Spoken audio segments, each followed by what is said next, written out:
Hi, everybody. I hope you're doing well. This is Mr. Colley, and this is the daily update for Tuesday, April 14th, 2020. So, first thing we are going to do is click on Courses and ELL Global Studies. I'll use my fifth block this time. And here we are. Okay, so we are going to open the mandatory online lessons folder right at the top. And again, I like to use these arrows. I just feel like it's easier instead of clicking here and going to another page and having everything load again. I just prefer to use the arrows on the side. That way I can stay all in one place if possible. So here we go. Week of April 13th, 2020. So we're going to be operating out of this folder for this week. Okay. And here is the agenda for the week.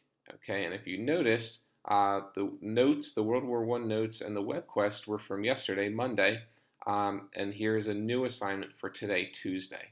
So, but I always want you to go to the agenda so that you understand what we're working on for the day. Okay, so again, your warm up is to simply read part of the presentation. It says here read pages 17 to 66, and you may be thinking, wow, that's a lot. That's a lot of reading, Mr. Colley. That's way too much. Trust me, a lot of those slides or a lot of those pages in the presentation are only pictures. Okay, actually, I would say probably a majority of them are only pictures. So not every single slide has something that you're going to need to translate on it. By far, most of them probably will not. Okay. Um, so again, just to show you how to do that, we're going to take a look at pages 17 through 66. If we just click here, it should open up in a new tab.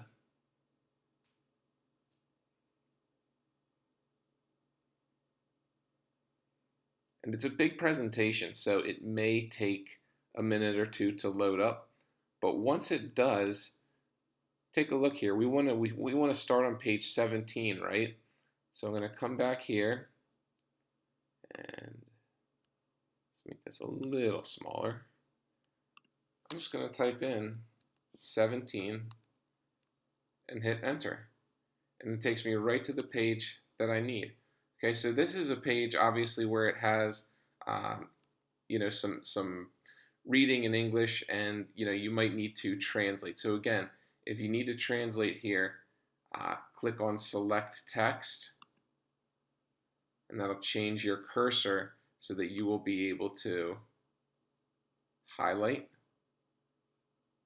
copy, okay? And if we come back here, here's a Google Translate link.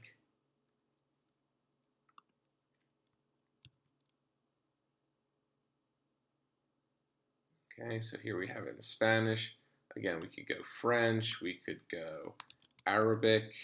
There's Arabic. Okay, doesn't matter. Google Translate allows us to translate into anything we want, almost anything we want. So very, very helpful.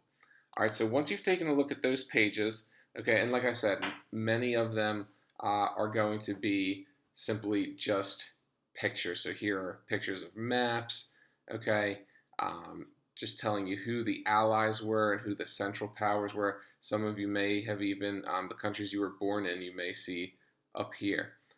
Who the leaders of the allies and the central powers were. You will see questions regarding the leaders of the allied powers and the central powers on your quiz, so make sure you know who is who. Soldier nicknames. So if you were a British soldier, you were called a Tommy. If you were an American soldier, you were called a doughboy. If you were a German soldier, they might call you a Hun or a Jerry German, and so on and so forth. Then we get into propaganda, and we talked about propaganda earlier in the year as something that governments use to get you, not just governments, anybody really could use it. Advertising is certainly propaganda. So a group or an organization putting something out there to make you think or feel a certain way. And what governments used propaganda for in World War I, obviously, was to get men to sign up to fight. Okay, so some of these play on emotions for family, guilt trips. Some of them make you feel guilty, like other people are fighting, so I have to fight too.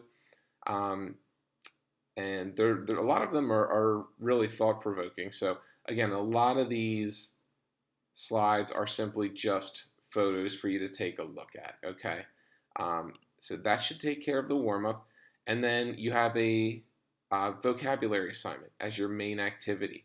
Okay, so it's going to look a little bit different on my end, but if you click here, all right, again, yours is going to say my document, my document. So I'm going to click here just so I can show you what it's going to look like for you. But you're going to want to click my document. And again, I don't have it here because I'm the teacher and this is the teacher view. But my document and then edit. And then when you finish the assignment, please make sure that you hit the submit button. Okay, you need to hit the submit button in order to get credit for the assignment. Okay. So again, many of you are familiar with doing these, these vocabulary assignments. So here I give you all the terms. This is an example. So the key term here, the key word here would be front. Okay. And then I want the definition in English and then in your first language. Okay. So I am giving you the definitions here, and all you'd have to do is highlight. Okay, copy, go back to Google Translate here, and then paste it right in. Easy way to do it would just be to hit copy translation. We can go to Spanish, copy translation, come back, and paste it right in there. Now you have it in English and Spanish, and then find a picture and copy and paste a picture that would illustrate the word here. Okay. So I give you the definitions for front, for Western Front, for Eastern Front, and then all the rest you're going to have to look up the definitions on your own. Some of them you can find in the presentation.